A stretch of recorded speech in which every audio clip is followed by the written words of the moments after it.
So it's thought that 200 kids every year take their own life.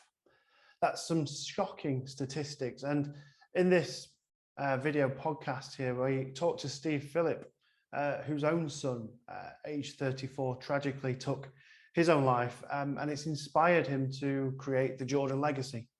In this video, we talk about his experiences, warning signs, responsibilities, what he thinks might have triggered this, and what we can look out for as dads, both for ourselves to check in with our own mental health, but also for our kids as well, and what we can start to do, and what is a changing world all the time. How can we keep on top of our kids' mental health to make sure we can recognize warning signs, prevent anything serious happening, and really be responsible and create that family unit that's a success for all. So let's jump in to our conversation with Steve. Really interesting conversation, this one. I hope you enjoy it. So let's jump in.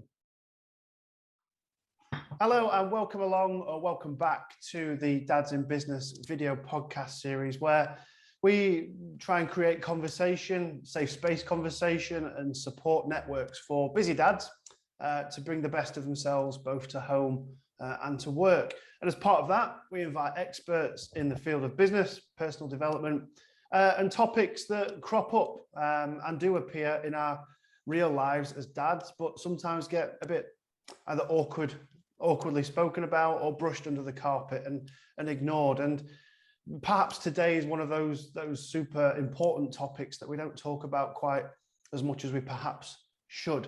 And I'm delighted that we're joined today by Steve Phillip, who is the founder of the Jordan Legacy, and to help context that and frame why we're here and what we're going to speak about.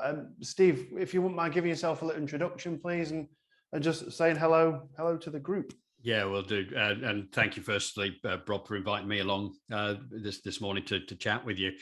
My up until just over 2 years ago, my life I thought was fairly well mapped out. I had worked in consultancy and training and corporate speaking for a good many years, and senior management before that. And I was probably moving towards some form of retirement, and even looking at an exit strategy with a consultant for my consultancy business. And then working with a large client in the Midlands on December the 4th of 2019, I got back into my car, ready to drive back to Harrogate, where I live in North Yorkshire, ran about a 3-hour journey, and I received an incoming call just as I was about to set off from my son, Jordan, his partner, Charlotte. She called me. I remember it was at 4:22. I remember looking at the call and logging it and looking back afterwards. And it was a 2-minute call. We know that from the records. And I kind of remember about the first 15 seconds, really. And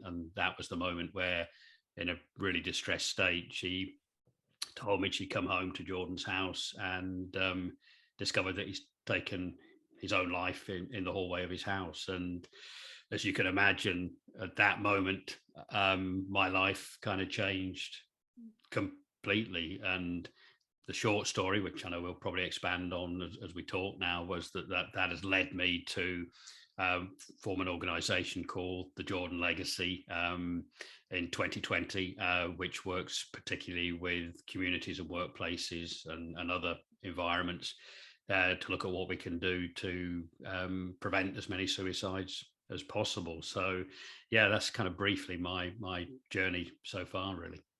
It's well, firstly, Steve, I mean, thank you for raising more awareness about the topic. I think, as I said in the introduction, I think it often goes unheard of, unmentioned. But one thing that startled me as we were doing some research around our conversation was this isn't uncommon. It's thought that 200 kids a year die by taking their own life, and this is pre-high school. This is pre-high school that we're talking about here. So, you've then got the student population, to consider in there as well, which is, particularly high risk and has been during the COVID period as well. Wow. And how old was Jordan, Steve? Jordan was 34, so he had his own home. He had a great job. He initially was working with the Home Office, and then more recently, in the last couple of years, he was an officer with the Independent Office of Police Conduct. He was a good-looking lad. For anyone who's seen the photographs of Jordan, great family lad. And we hear this. He was loved by everyone, but he was very much the kind of person that everyone in his circle, and he had an incredible circle and network of friends and colleagues and people that had met him over the years. Jordan was very much one of those people that people would look up to and go to if they were struggling. A lot of his close mates had no idea really what was going on for him, and he was clinically diagnosed with depression in 2015, and he self-managed that. He did what a lot of guys do. He didn't talk about it a lot. He certainly went for very minimal counseling, only some CBT therapy in the beginning, and he would manage it through a combination of going on antidepressants and coming off them because he didn't really want to be on them. But Jordan was everybody's son, everybody's partner, friend that I've spoken to since, really. And it's often, in the eyes of us stepping back, the least likely people that can often end up taking their own lives, sadly. Yeah, this is it. And we see it in sort of, I guess, celebrity stories where you think, oh, it wouldn't happen to them. They were happy. They were, oh, you wouldn't think it to speak to them or look at them. Looking back, can you see any warning signs that were prevalent, if you like? Yeah, I think we all, as when you lose a loved one in any circumstance, it's challenging and difficult. But with suicide, there's always that question, why? We all ask it, and you look back. What could we have done differently? What were the signs that we missed? And I've received a lot of very well-meaning messages, and particularly in the early days, there's nothing else you could have done, and don't beat yourself up. And I have to say, from my perspective, Rob, I've got to a point now where I've managed to deal with my own response to that and any kind of feelings of guilt. And the way I answer that is to say that at the time I dealt with the situation with the tools that I had available to me and the knowledge. What I realized, though, the tools and that knowledge were not enough. And part of my kind of mission through the Jordan legacy is to educate and talk to people and say, these are the sort of signs you should be looking out for. I'll just give you a very specific example that, in the weeks leading up to Jordan's death, we were in touch regularly, but we had a typical WhatsApp exchange. And at the end of that message, Jordan had said, well, at least I managed to get up and get washed and dressed today, Dad, washed and have a shave today. And we kind of had a little bit of a laugh about that at the end of the conversation. And as you would do, because, okay, he's got up and he's had a wash and a shave. What I now know, and what we know, is that people that are really struggling severely with their mental health are unable to function quite often with severe depression at these kind of levels. And that if someone is not sleeping for long periods of time, if they're not able to look after their basic hygiene and get up and get washed and dressed, then they're in trouble. They're struggling. And if that's been going on for a period of more than 2 weeks, then usually there's a clinical diagnosis given at that point. So, things like that now you look back at and go, yeah, that was an opportunity for me to go, George, so you've not been getting up, not been getting washed, not been getting dressed.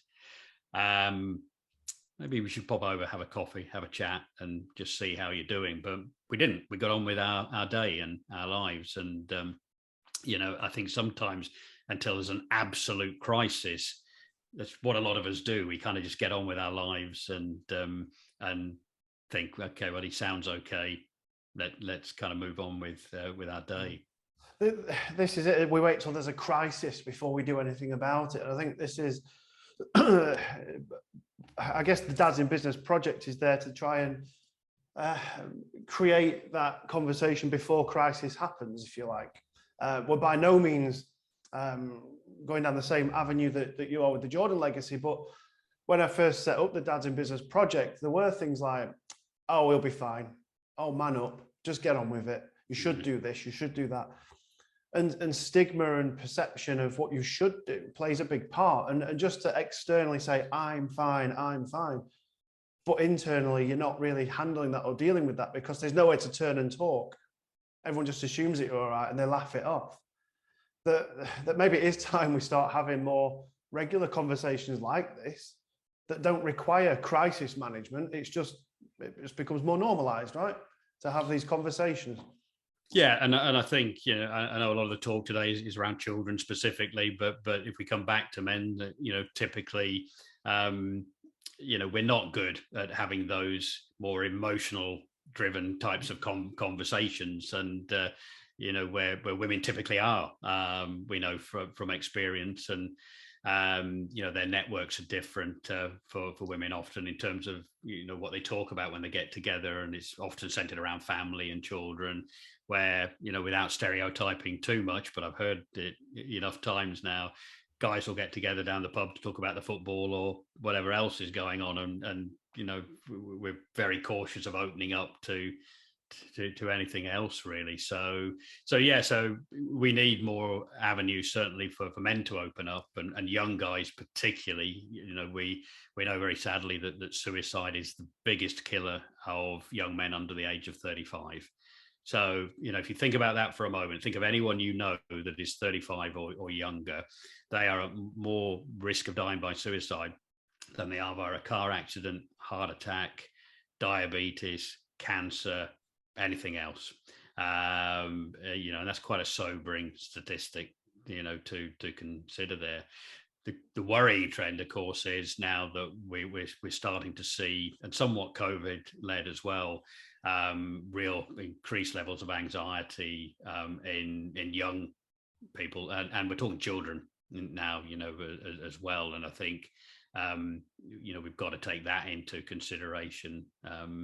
But it's all a journey. An adult that takes their own life, we know, the research is there. There are drivers and reasons why they got to that point.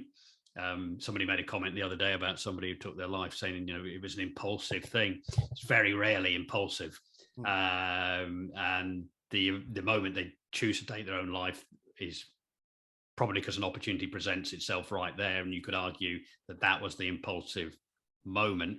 And certainly if they're predisposed to being impulsive, then there's an increased risk, but it's very rarely an impulsive act. It's usually been thought through and planned for some time, really. Yeah, and that's probably an interesting one to catch there, Steve, that no one wakes up and just decides to do something like that. It is a thought through. I guess people think there's no other escape, no other out, so that is their only, I guess, reason and way to deal with what's going on. Yeah, and it's a really important point you bring up, Rob, when you reflect back to what you said about celebrities and on the face of it, looking happy, that you mentioned no way out. I mean, those were literally the words Jordan put in his suicide note to us, the letter he left to the family, that I just can't go on, with the feelings that, are literally showing me no way out. And it's always hard when I think about that line and ever look at that letter. And the research that's been done, if we say that there are many potential triggers, drivers, I should say, not triggers, that lead someone over their lives to this point. We know that at the very end of that scale, that there are two things, really. One is this sense of entrapment, whether that's I'm trapped in a relationship, I'm trapped in my body, I'm trapped in my career, I'm trapped with my finances, so whatever the situation would be, or ill health, could be anything. It's that sense of entrapment that then develops into a complete sense of hopelessness. And it's at that stage that when people feel there is no other option and no other way out, then suicide becomes the option. Now, what's interesting about that is very often when people realize that it is an option, their mood lifts.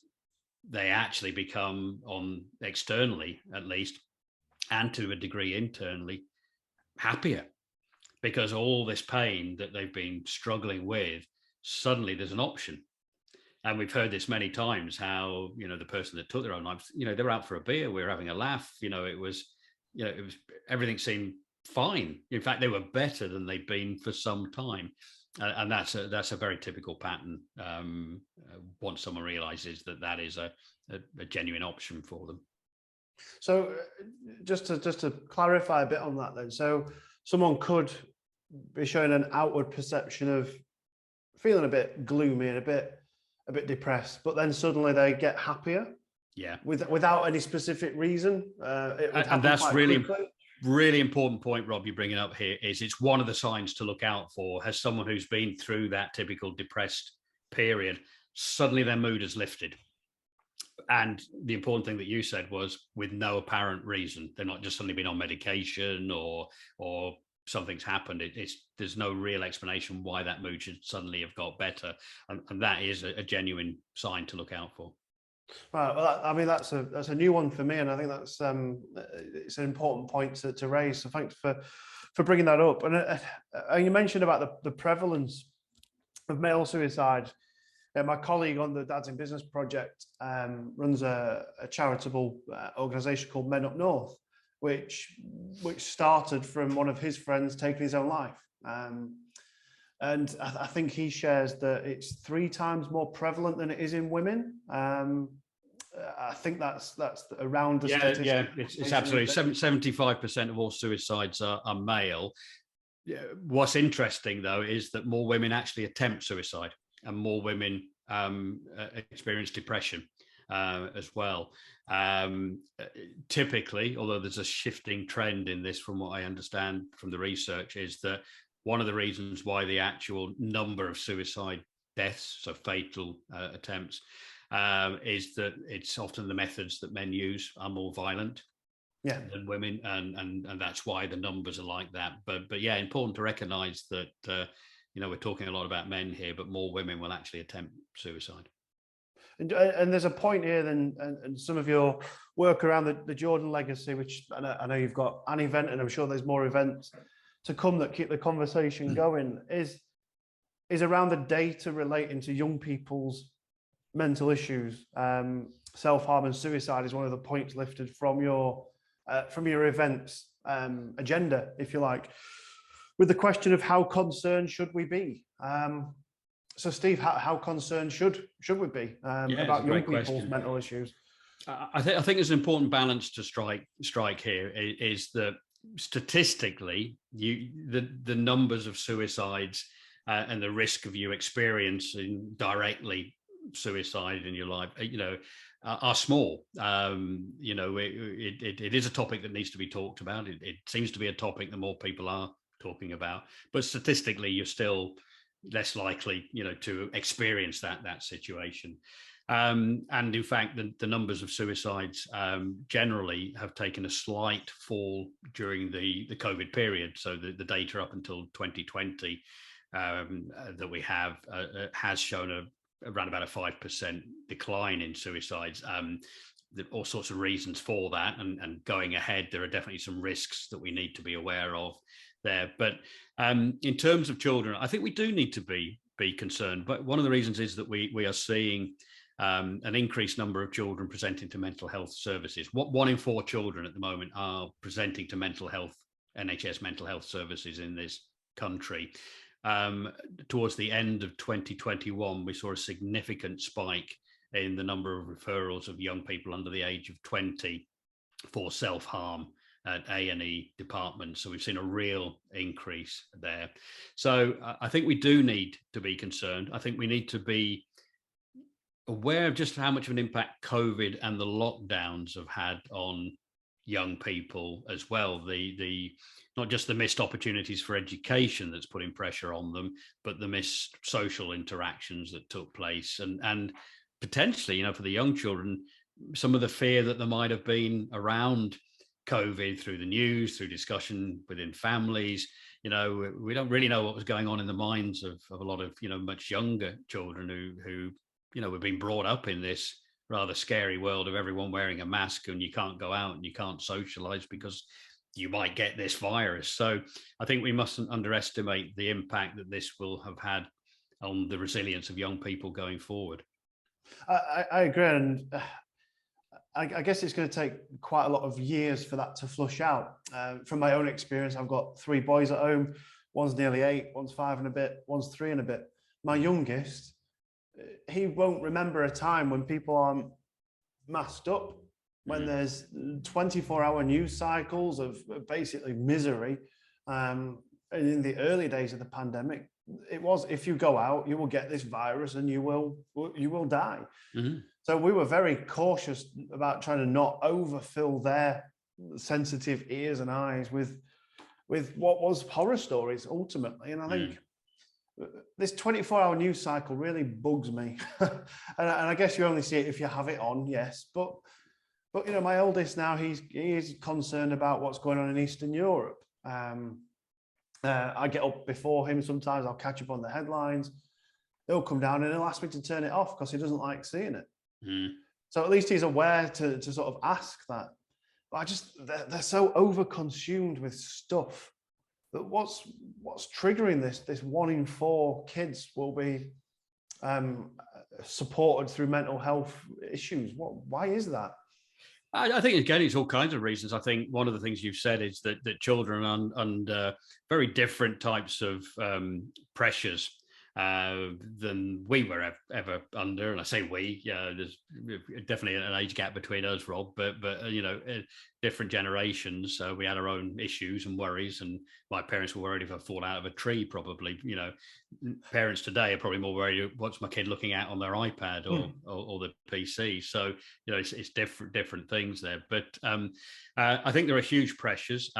We know the school systems, for example, you know, still very much geared to academic qualifications. You know, the Ofsted reports, all the targets, if you like, that schools are under, are filtered down to children. And I remember talking to a young lady who does a lot of work, Tanya, in mental health for young people, runs a great organization down in London. And, you know, she was saying, you know, at the time I spoke to her last year, she was 19, and she said, you know, I've got a 14-year-old brother.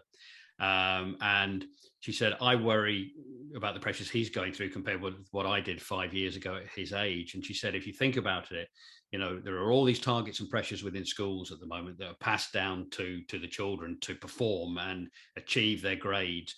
And she said, when they finally get to that point of GCSEs and A levels, the next pressure is got to go to university. Now, I don't know about Europe, but in my day, university was reserved for some posh kids or the really bright, clever ones, you know, not for the majority of us. Now it's almost an expectation that most kids will go to university.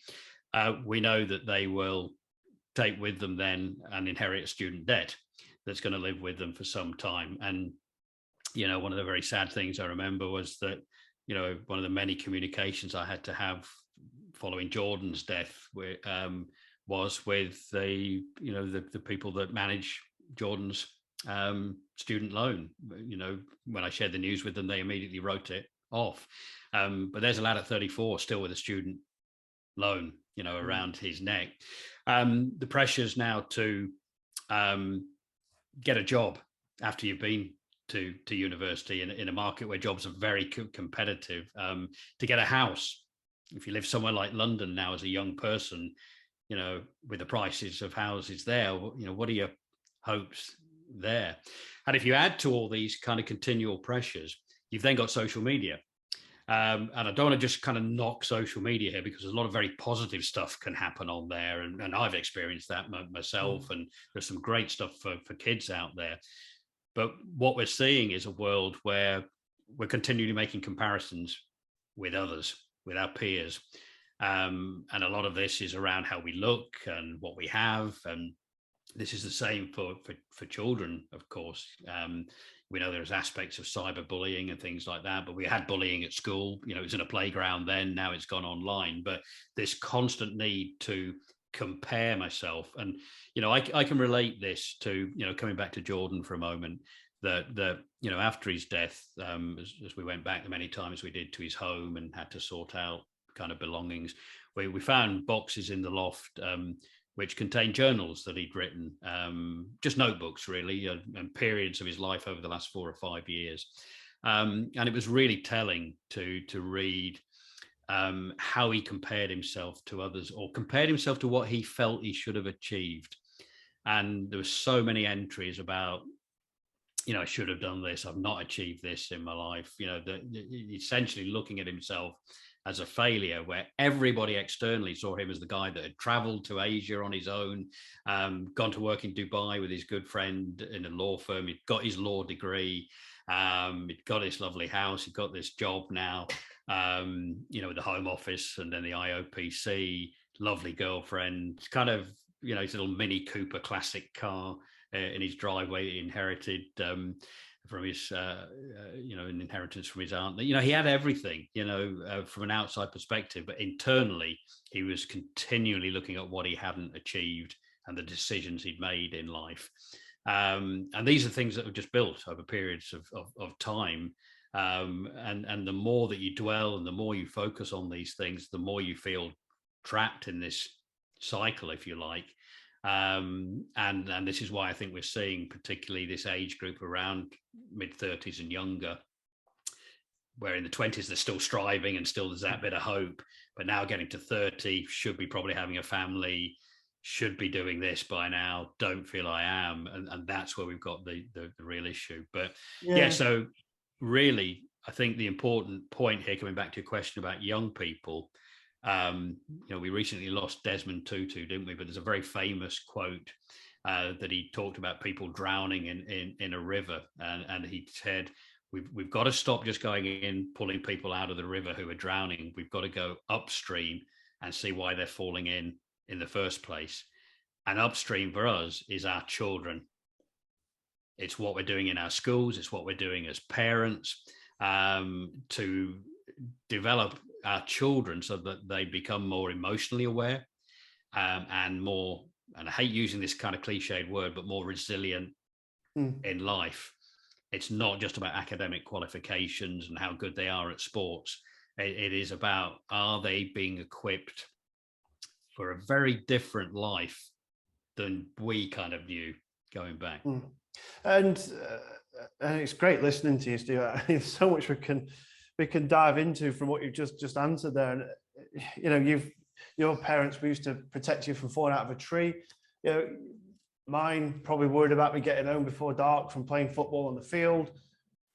My kids, they go out, they play football, fine. They're too young to go out on their own yet, but they can scroll, they can flick, they can say, I don't want that, I don't want the advert. And some of the YouTube things that they watch are setting really bad expectations of what I guess is expected, as you were saying, or what success is, even at this early age, because they'll watch these influencers on YouTube who are only in their early 20s themselves, but they're worth millions. And money just comes to these people. So they'll give away $10,000 for someone that sits in the kitchen the longest. They'll smash up iPads to see if it breaks. They'll do stupid things. But this is what the kids are watching. So to stop them and wipe them out from doing it altogether, you're preventing them doing what they want to do. I mean, we try and restrict it to 30 minutes a day of just watch whatever you want, and that's fine. But we see that manifest in other ways, Steve, where they'll say, I want a PS5, I want this, I want that, I want that. How much money have we got? Have we got enough money? And because they're relating it back to here, and it's really unhealthy, I think, at that early age, to start setting these expectations that every home should have a Lamborghini. And it was interesting you mentioned about Jordan's sort of measures of success, or what he felt he didn't have. It's easy, isn't it, to, I guess, revert to what we don't have, what we can't do, what we don't do anymore. And I'm guilty of this. I don't look at what I do have enough. I always want more. I've not quite fully defined what that more is yet, so therefore I'm never actually fully settled. And I think there's a lot we can do from that early age to sort of bring it back to the kids to avoid that culture that is go to school, go to college, go to uni, get a job, get saddled with debt that you'll never pay off, and call yourself a success. We've got to encourage kids to explore and be curious about what it is that they want to do. And I guess I'm lucky in a way that I was probably the last generation that that was party to that. I could see it coming. I got on with school in terms of grades just fine, but I didn't like it because I found it very containing. It's like, right, you'll go here, then you'll go here, then you'll go here. Who's going to university? Well, not me. I want to figure out what I want to do first, and then I'll catch up my education behind it. But I know people that are in mountains of debt. Well, they went to university. You're absolutely right. You know, there was Sir Ken Robinson, if you've ever come across. Ken unfortunately died just a few years ago. Brilliant educator from England originally, and some incredible YouTube videos, and he talks about the education model and the way it is, and that it is time for change. We're still living in a very Victorian age of education and the process and the journey.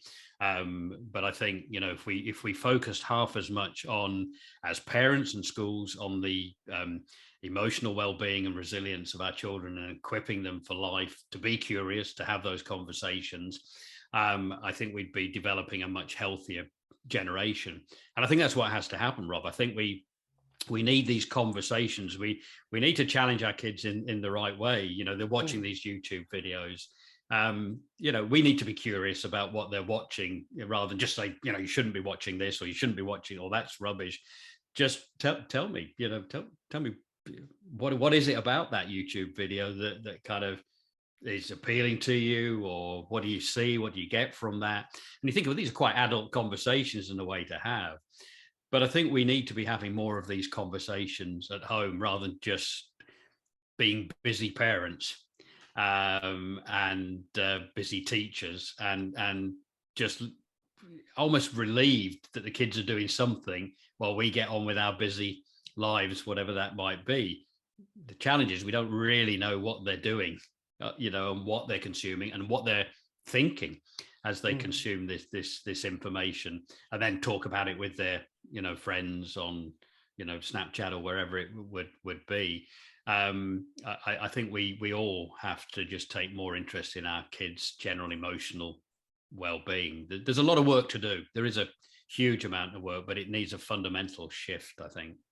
Oh, absolutely. And, you know, my kids were, or my eldest was telling me about some internet safety sessions they've been doing at school, which is a start. That's a good sign, isn't it? That's progress that's happening, that there is internet safety knocking around, which is good, because we can't prevent kids accessing the technology. We can't restrict them from it, because it, as you said about social media, it has got such tremendous opportunities, and those opportunities do outweigh, in my opinion, outweigh the risk. But that doesn't mean the risks don't exist. And I don't want to be peering over his shoulder every time he's watching something on YouTube, but I want to give him that respect and boundary, if you like, to say, you look, tell me about it. Like, I like that suggestion there of, okay, tell me why you liked it. What did you watch that for? What have you taken from it? Because we still want our kids to be kids, don't we? Without having them forced to be grown up too quickly. But I wondered, Steve, is there a profile of kid, generally speaking, that's at greater risk of, I guess, in the first instance, mental health issues, but then self-harming, and then, God forbid, taking their own life? Is there a profile? If you were to paint a picture, what would that look like? Does it exist? No, I think my immediate response to that would be, from a general point of view, no, there isn't. I mean, there is not a general profile of someone who will take their own lives and die by suicide, because the reasons behind why somebody reaches that stage are really complex. We know there are certain situations and circumstances and environments that can put people, and starting with children, at more risk. So we know that children that are maybe, you know, being bullied, or children that are coming from more deprived households. We know right now there's a real concern generally in society and in the suicide prevention sector, with the pressures, financial pressures coming, heating bills increasing, fuel. We're already seeing spikes in suicide from the real-time surveillance data that's coming out, showing that there's a spike in people that are on universal credit, for example. So we know that there are pressures there. So we know that some of the ethnic diverse groups, the LGBTQ groups, we know there are higher risks for people and young people here who identify in any of those areas as well. So there are areas you could look at to say that that particular community or that particular child is maybe at more risk because of their environment in that particular situation. But no, generally, and I think this is the thing, that really I try to get across, and many others who work in this sector, is that poor mental health, and which affects 1 in 4 of us, 1 in 4 people in the UK will experience a mental health problem each year. Can affect anyone, but the reasons behind that could be varied. A child, I'm kind of, through a lot of the research that I'm doing now, looking at patterns in Jordan's life, and and often it's a build up sometimes of traumas in young age, before the age of 18. Well, was the breakup of the marriage between Jordan's mum and dad and my ex-wife, a major factor? Was it the fact that, we emigrated to Canada and several years later moved back at a really key point in his life, and he was, hugely upset by that move back to the country? Was that part of it? Was the breakdown of his real first relationship at school, that I know he took, really quite hard, a contributory factor?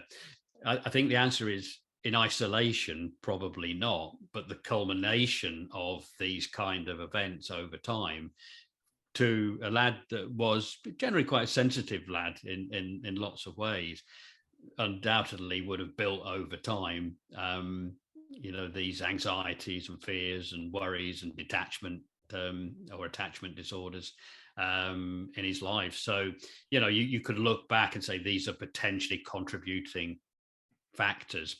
So I suppose what the message is there, to parents, is that be aware that if a child has experienced something fairly traumatic in their lives, it doesn't have to be abuse or anything like that, but something that is significant, that some level of support is important. Some level, even if that support is just to sit down and have the conversation. We never did that with Jordan or my daughter. We never sat down and said, kind of, how is this? We said, we're sorry this is happening, the breakup of our marriage, but we were dealing with it as parents. We never, that I can recall, sat down with them and said, can I just chat with you? How is this impacting you? We kind of, not the thing a parent does, is it? Probably should be, but that was never in our thoughts. I don't think for 1 minute. We were dealing with our own stuff, yeah at that point. Stuff, yeah. It's it's easy to look back in hindsight, isn't it? And obviously, I can look at that, I can look at that, I can look at that. But I guess proactively moving forwards, what you mentioned is, I guess, like you say, it doesn't have to be traumatic in terms of abuse, but it can be something that upsets the status quo. Could it be something like moving house or going to secondary school, or big things that happen? Can we as parents take a bit more responsibility to just, because we have busy lives as well and life happens to us, but I guess if we're more resilient, to use that word again, we are head down, bum up, let's go, let's carry on. Kids aren't like that, are they? And maybe they need their parents to sit down and, as you say, check in with them every day. Would that help, do you think? Yeah, I think this is what it's about. You think back to a generation that I don't really remember either, but we had the days, didn't we, of what we would call the extended family and the nuclear family. I remember being taught all about that at school, and at that time in the 60s, for me, the extended family was everyone lived in the same street, didn't they? The community, uncle, aunt, granny, we were all there, and dad went to work, maybe mum did or whatever, and granny stepped in, and we had a huge support network around us. Then the nuclear family came as things changed. Mum and dad all, both went to work, moved away to somewhere else in the country, and that changed. Now we're in, and I don't know what the term would be for this, in often situations where mum and dad have broken up. And we've got single parent families in different situations, but we're a long, long way away from that support network. And we've all become increasingly busy, not just with work, but busy consuming, whether it's on our phones or whatever else is going on. And I there's no simple answer to this, but I think one of the things we can all do, and include myself in that much better, is to make time to have these conversations at home, just about, and it's not enough to say, how was school today? Oh, yeah, no, it was okay. Good. Okay, I've asked the question. Let me get on with making the tea or doing whatever I'm going to do on my laptop now. I've done the good parent thing. I've asked the question. Then there needs to be opportunities created where we kind of sit down with it. They're not stupid kids. There's a way to do this. Not every parent's going to have the skills or the ability to say, oh, right, Steve says this, we better sit down and have a conversation with our family. Yeah. But it is just about taking a more genuine interest in how our children are as people, not how are you getting on at sports or school or with your exam or your spelling bee or whatever it would be. How are you? We've heard this many times, Rob, haven't we? That one of the things is we ask somebody how they're doing, and they say they're fine 99% of the time. But if we just change that question and go, okay, but let me ask you, how are you really doing? If we just ask it a second time and in a very different way, we're more likely to get a response back. And I suppose what I'm saying is, in a way, that's what I'm suggesting here with our kids. We need to be just taking that secondary level of interest with them, and then importantly, listening to them. Yeah, you mentioned that some parents might not have the skill to do it, but time and time again, I get home from work, they're home from school, they're watching whatever it is on TV, a film or something dreaded on YouTube, and I'll just say to them, and I'll do that, how was school? And I'll barely even get an answer. They won't even look away from the screen, just go, fine. So I've started now going home and pausing whatever it is they're watching. And it's like, tell me something you learned today. Tell me really about your day. Okay, what does fine mean? Can you tell me 3 things you've learned? Share something with me. Yeah. And I like that line. I was just noting it down. You might have noticed where it said, ask how our children are as people, not just how they are at sports. I really like that line. It's a good suggestion. And yeah, I don't know where that came from. Actually, it just came out of my head. It's not what I've used before, but it. Make a note of that one, Steve. Yeah. One thing that I did during lockdown, actually, during that lovely summer that we had, was we had a little garden set up outside, and I had a chair, and my eldest at the time, he had a little chair. And we'd go out for a chat, and he'd come around every sort of 1:30 in the afternoon and say, can we go for our chat? And he'd come and he's the most sensitive of the 3. The other 2 were just cracking on, doing what they were doing. But he'd be like, can we go for our chat now? Because he really values that focused time with him. Because it gets difficult when you've got 3 of them. Yeah. You can spread yourself a bit too thin, and the time isn't really quality. But what I found from that 10 minutes, sat face to face, I had a coffee or a beer, he had a water, he'd pour it. It'd be 10 minutes to say, ask me anything. And then he'd ask me literally any question, and I'd answer it honestly. Yeah. And then I'd ask him any question, and he'd answer it honestly. And it was really quite. I mean, that is just. I mean, we say, I was going to use the word, it's amazing. It shouldn't be amazing, should it? I mean, it should be kind of what we all do. But I think the fact that you've created that environment, that safe environment, if you like, as well, where your son can come to you and say, I'd like to have, the chat. Rather than you having to continually be the one that goes there. That says a huge amount for what you've created there. Yeah, having said that, though, that was a lockdown thing. And as soon as we get back to normal, that doesn't happen so much anymore because we get busy. And this is the thing, isn't it?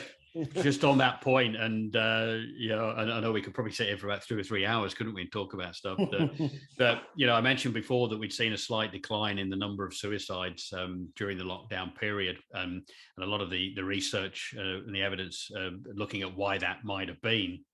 And certainly one of the feelings is that what happened during lockdown, particularly the first couple of lockdowns, was as communities and neighbours, we came together, we supported each other much more, and we were checking in with each other for all, whether it's just for groceries or whatever it was. And as a result of that, there is a general, there is definitely a feeling that contributed to people, being looked after in a way that they wouldn't have done before, when all the neighbours just got on with their busy lives and never checked in. So again, that is interesting, isn't it? The lessons that we all said we've learned a lot from lockdown. If we don't apply those lessons and we just revert back to type, then what did we learn? What do we learn from one of the worst viruses to ever, impact our world? If we've learned nothing, then we kind of deserve what we get sometimes, I think. It's shame on us, really, isn't it, if we don't learn and apply different things. But you're right, we could chat for hours, but we can't. So Steve, I think I like to try and get some tips from our guest about what we can do more proactively moving forward from the topic we've discussed. So, I mean, I guess what can we as dads do to check in with our kids, but also ourselves with regards mental health? What can we do today to start checking in, do you think? Yeah, I mean, I was looking at some of the notes I made just prior to our call here, and in fairness, we've covered quite a few, some good points, I think, between us there, in terms of, just the conversation kind of things we mentioned before about focusing on our kids as people, not just as, in terms of what they're achieving at school or whatever. So, I certainly think, make that time to have those conversations, I think is really, really important there. So I certainly like to think we've covered a lot of bases. I think take more interest in what your kids are looking at online. I think, as you say, they can access all kinds of things these days.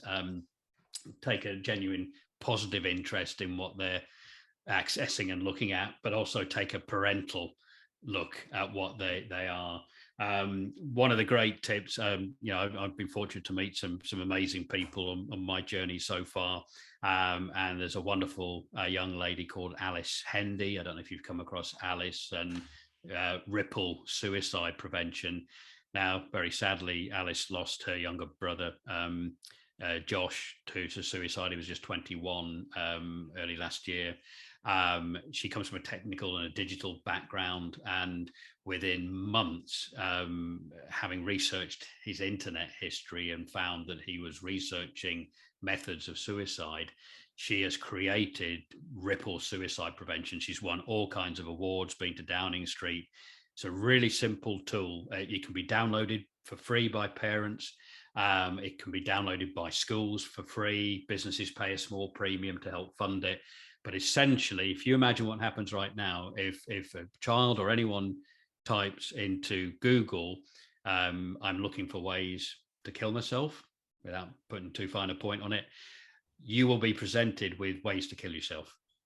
You'll also be provided with, at the little one box area at the top of that search page, the Samaritan's number, and now shout the text-based crisis line. That came in just a few months ago.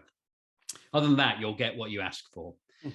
If you go to ripplesuicide.com and download for free their browser extension, it acts as a browser interrupter whenever you're searching for those words. And what it will do is it will take you through just a few seconds of breathing exercise, just to kind of calm you down a little bit if you're someone that's in crisis, then provide lots of messages of hope, and then resources for adults and young people to get help and advice there, way beyond what the browsers are currently offering. Now, I know that Alice has managed to get this certainly onto Google and one of the other browsers. She's currently in conversations with Firefox and Safari to get it there as well, I believe, and making good headway. But, I would say every household should have this. Every household should have ripplesuicide.com downloaded onto their phone, onto their browser on their PC, so that their kids, if they're worried or anxious, look, I can't emphasize this enough, Rob. I had a conversation the other day, online message, with a parent telling me that their 6-year-old child had tried to take their own life. This is not happening every day. Let's be cautious here of kind of scaremongering.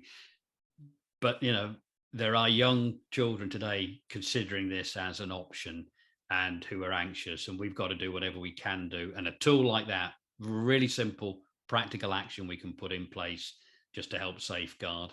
If you come to the jordanlegacy.com website, you'll go to the help menu, you'll see a range of drop down options and resources. One says, I'm worried about my child. Go into there. We've got access to Young Minds and to Papyrus and other great charities, great tools in there that parents can use. Go to places like that, look what's available, educate yourself. I think the key message I'd like to share, I think at this point, Rob, is don't be like I was. Don't be someone who didn't know anything about mental health. Even when he had a child, albeit a 34-year-old child who was diagnosed with clinical depression, I knew nothing about mental health and suicide. Educate yourself as parents to what it is all about, what are the signs that you're looking for, and how to have the conversations. There's plenty of information out there. I think it's our responsibilities as parents to educate ourselves better about the risks, what we're looking for, and how to have the conversations and support our children. No, I agree, and thanks for sharing about the browser extension. It sounds like a fascinating innovation, a really important one as well. Steve, I'm aware of time, so we need to let you run on to your day. Listen, thank you very much for sharing so openly your story. It's no doubt going to help people who watch this, but more importantly, in the work that you're doing out in the field. So please do keep it up. You should be very proud of the work you're doing. Thank you very much for spending time with us and sharing about this important topic. If someone wants to connect with you, Steve, where can they find you? Absolutely. And thank you, Rob, for today. I really enjoyed our conversation. It's gone by pretty quickly, hasn't it? Again, the jordanlegacy.com website. You can contact us directly through there. If anyone, particularly as its dad's in business, is a LinkedIn user, then I'm fairly prolific on that platform, so definitely can connect with us there.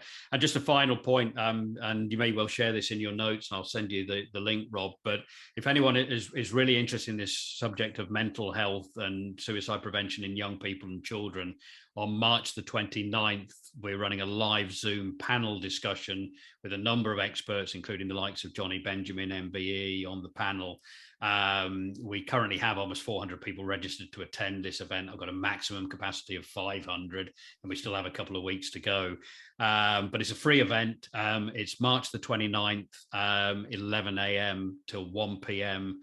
So kind of through a late morning lunchtime period. But there's going to be some really interesting discussion and opportunity through the chat to ask questions as well. So I'd strongly encourage anyone who's interested to come along, and I'll send you a link that maybe you can share with the podcast there. As well. No, please do. And it certainly sounds like your awareness drive is working with 400 odd registered. So congratulations on that. And all the best. And I will, of course, share that link out. So Steve, Philip, thank you very much of the Jordan Legacy. Keep up your good work, sir. And we'll chat again soon. Lovely. Thank you, Rob.